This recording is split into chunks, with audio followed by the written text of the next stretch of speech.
안녕하십니까. 방금 소개받은 장석일입니다. 마이크가 잘 들리세요? 네.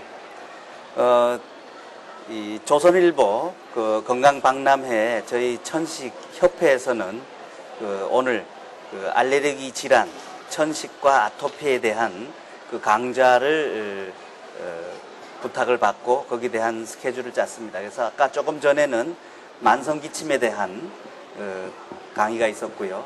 지금은 이제 천식 환자들에 대한 올바른 생활 습관이란 제목으로 저희가 말씀드리겠습니다. 그리고 다음번에는 이 시간이 끝나면은 노인 천식에 대한 예방에 대해서 서울대학의 조상은 교수가 강의가 있겠고, 마지막으로는 애들한테 많은 아토피 질환에 대한 소아과 순천향병원의 편복양 교수가 강의가 있겠습니다.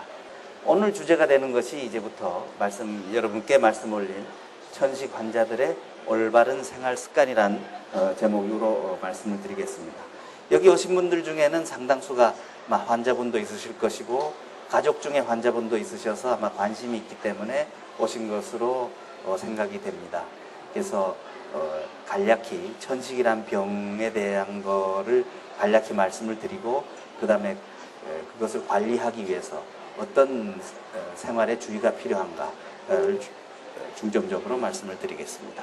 천식이란 병은 알레르기 질환의 일종입니다. 여러분, 알레르기라는 것은 어떤 병인지 이제 홍보가 많이 됐기 때문에 아실 수 있을 것입니다.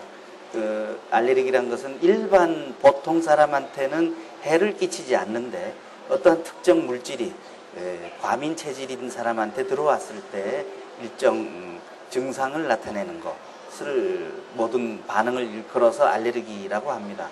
근데 알레르기 질환의 종류를 따지면 코에 오면 알레르기 비염, 콧물 재채기가 나는, 또 눈이 가렵고 눈이 빨갛게 되고 가려워지는 알레르기 결막염, 그리고 기관지에 오게 되면은 알레르기 천식, 또 피부에 와서 아토피 피부를 일으키는 여러 가지 양상의 병들을 다 갖고 있는 것이 되겠습니다.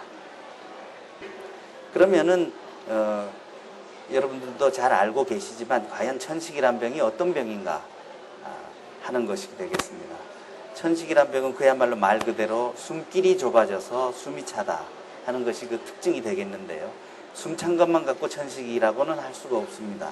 이 안에 내용을 잘 들여다보면 기도, 숨길이 되겠습니다. 이 숨길이 정상적인 거는 이렇게 큰 구멍이 있어야 바람이 숨을 쉴 때 산소가 들어갈 수 있게 공기가 들어가게 되는데, 이것이 여러 가지 원인에 의해서 좁아지게 되면, 이렇게 좁아지고 가래가 끼고 하게 되면 그 좁은 구멍을 통해서 바람이 지나갈 때 쌕쌕거리는 소리가 나고, 그 결과로 숨이 차고 움직일 수가 없고 답답해지고 기침하게 되는 그런 증상들이 나타나는 병을 천식이라고 하게 되겠습니다. 그래서 거기에 차지하고 있는 여러 가지 요인 중에 가장 중요한 것은 이런 숨길에 알레르기성 염증 반응이 있을 때, 그 다음에 기관지에 가민성이 있고, 이것은 대부분의 경우는 다시 넓어지는 과정을 겪게 되는 것이 천식의 특징이 되겠습니다. 그렇기 때문에 나타나는 증상으로는 숨이 차고 가랑가랑하는 숨소리가 나고 기침이 심하게 나고 가슴이 답답하고 하는 증상이 나타나게 됩니다. 그러니까 문을 활짝 열어놓은 상태에서 바람이 지나다니면 소리가 나지 않는데, 문이 조금 틈이 있는 사이에 바람이 불면 쌕쌕하는 소리가 나게 됩니다. 그것이 이 천식일 때 듣게 되는 천명 특징적인 호흡음의 특징이 되겠습니다. 그래서 그걸 정리하면 기도에 만성적인 알레르기 염증이 있어야 된다. 그러니까 알레르기란 것이 먼저 기본이 되게 되겠습니다. 그리고 그렇게 예민해진 기도가 특정 자극을 받게 되면 좁아져서 숨이 쉬기 어렵다 하는 것이 정의가 되겠습니다. 이 정의에 맞춰져야 나중에 진단도 그렇게 이루어지고 치료도 거기에 맞춰서 되고, 그 천식 환자는 이렇게 아시다시피 기관지를 단면으로 잘랐을 때 정상적인, 왼쪽에 있는 것이 정상인의 기도고 오른쪽이 천식 환자의 기도입니다. 이렇게 좁아지게 된다 하는 것이 되겠고요. 조직 검사를 했을 때도 왼쪽에 정상 조직이 있는가 하면 오른쪽에 이렇게 두꺼워져 있는 것이 되겠습니다. 근데 왜 천식을 치료를 열심히 해야 되겠다 하고 말씀을 드리냐면, 이런 조직 변화가 치료를 않고 내버려 두면은 여러 번 좁아졌다 넓어졌다를 반복하고 이런 두꺼워지는 과정이 생기게 되면서 나중에는 다시 돌아오는 그 정도가 없어지게 됩니다. 그렇기 때문에 약을 쓰더라도 어느 정도 이상은 나중에는 좋아지지 않게 되는, 우리가 말할 때는 기도에 리모델링이 됐다, 그렇게 표현을 하는데요. 그 지경까지 가게 되면은 숨이 찬 것이 평상시에도 차게 되고 약을 써도 잘 듣질 않게 되기 때문에 내버려 두지 말아 달라 하는 뜻이 되겠습니다. 이렇게 기관지 폐기능 검사를 했을 때 떨어지게 된다 하는 것을 보여주는 거고요. 천식이란 것은 만성 폐질환, 염증성 폐질환이다 하는 것이 되겠습니다. 완치가 여러분도 알다시피 어렵다. 옛날에는 무덤까지 가지고 간다, 그렇게 했습니다. 그렇지만 요즘에는 조절을 할 수 있습니다. 마치 고혈압 환자가 약을 잘 써서 혈압을 조정할 수 있듯이 천식도 조기에 진단을 해서 약을 적절히 쓰게 되면 조절이 가능합니다. 지속적으로 치료하는 것이 필요합니다. 그런데 그 치료조차도 부작용을 어떻게 하면 없애서 오랫동안 약을 쓰는데 부작용을 없게 하겠느냐 하는 것이 되겠습니다. 그래서 요즘에는 그 전신적으로 먹는 약보다는 필요할 때는 그 약을 쓰지만 흡입제를 사용하는 것을 강력히 권장하고 있습니다. 천식이란 병은 전체 인구의 5 내지 8%, 전 세계적으로요, 1억 5천만 명이 앓고 있습니다. 1년에 천식이란 병으로 18만 명이 사망하는 것으로 되어 있습니다. 그리고 중증도에 관계없이 발작이 일어나면 사망까지 갈 수 있기 때문에 위험하다. 그런데 전 세계적으로 계속해서 늘고 있다 하는 것입니다.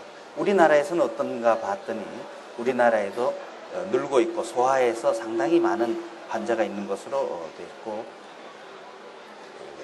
나이가 들면서 점점점 늘어나서 60대가 지나면 다시 늘어나는 것으로 되어 있습니다. 그러니까 투피크가 있는데, 천식이란 것이 아기 때, 어릴 때 있다가 성인이 되면서는 점차 유병률이 줄어들다가 60이 지나면서부터 다시 높아지는 것으로 되어 있기 때문에 여기 와 계신 분들 중에 많은 분들도 거기 위험에 있다고 볼 수 있습니다.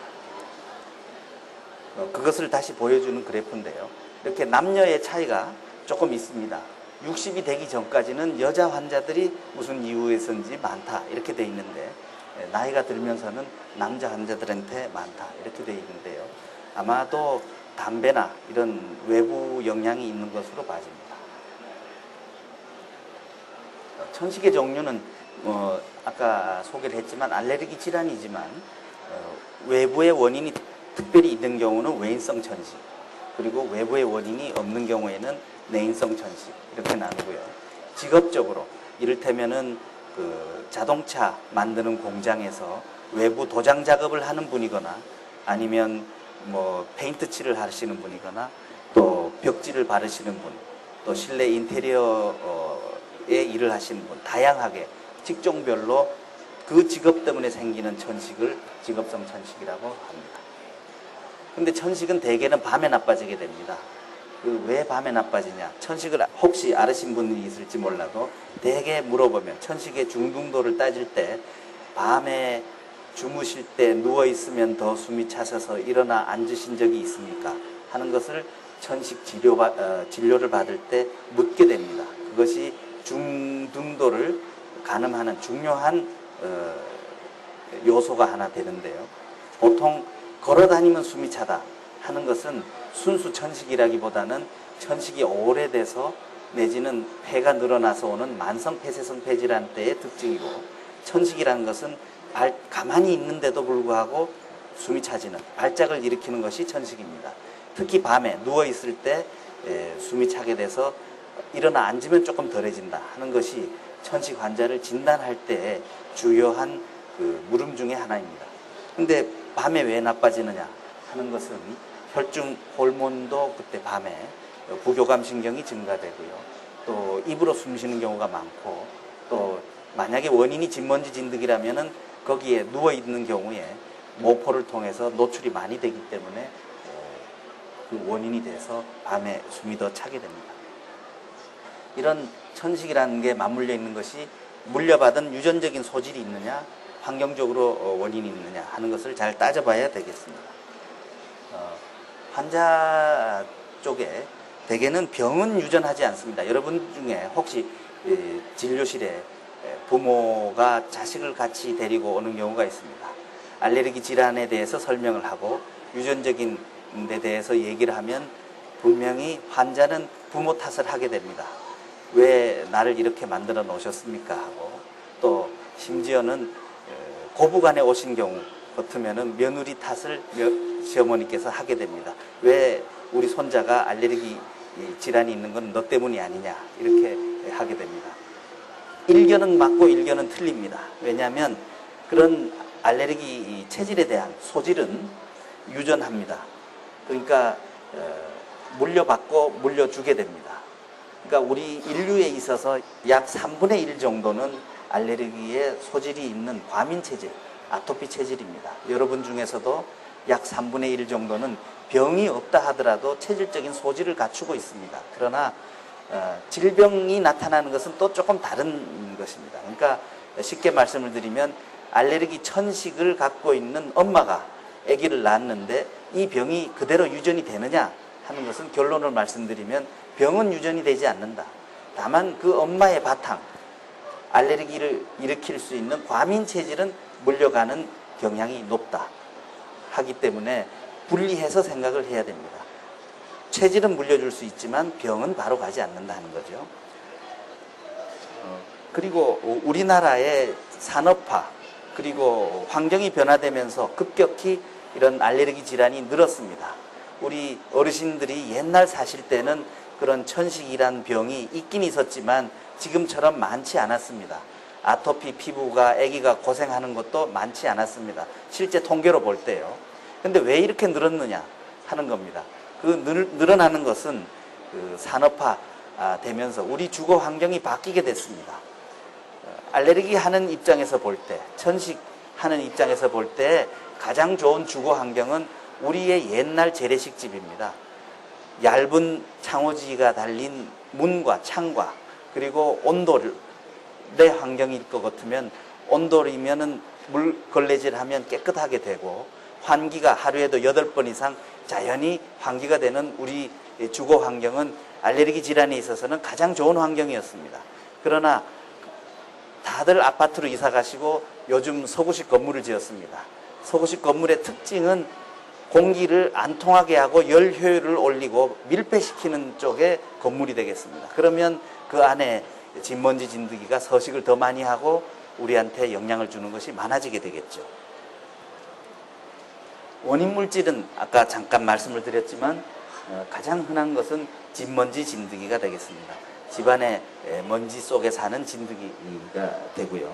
이거는 1년 내내 있게 되고 진먼지 진드기는 뒤에 다시 나오지만 그 특징이 온도가 따뜻하고 또 습도가 높고 해야 서식을 하기가 좋습니다. 우리 옛날에 그냥 추운 겨울에나 그럴 때는 진먼지 진드기가 거의 살 수가 없게 되는데 지금 아파트 같은 그 열 효율이 좋아서 따뜻하고 그리고 항상 습도가 있고 하면은 이 진먼지 진드기는 번식을 1년 내내 하기 때문에 영향을 미치고 있습니다. 이거는 전 세계적으로 진먼지 진드기가 제일 원인이 되는 것은 다 또 공통이고 꽃가루도 원인이 될 수 있습니다. 봄철에는 나무 꽃가루가 날아다니게 됩니다. 그리고 여름 들으면서는 잔디 꽃가루가 날아다니고요. 그리고 가을철 9월달 10월 초까지는 국화과에 속하는 잡초, 쑥 꽃가루가 우리나라에서는 제일 흔한 원인이 됩니다. 쑥과 그리고 6.25 전쟁 이후에 미국서 들어온 돼지풀이라고 하는 두드러기 쑥, 이것이 다 잡초에 속하는데 우리나라에서는 그 꽃가루 세 종류 중에 가장 가을철 꽃가루인 쑥꽃가루와 대지풀이 가장 영향을 많이 미치고 있기 때문에 9월달 야외 바깥에 나갔다 들어왔을 때 눈이 가렵고 콧물 재채기가 더 심해지고 천식 발작이 오게 되는 경우는 한 번쯤은 진단을 받아볼 필요가 있습니다. 꽃가루병인지.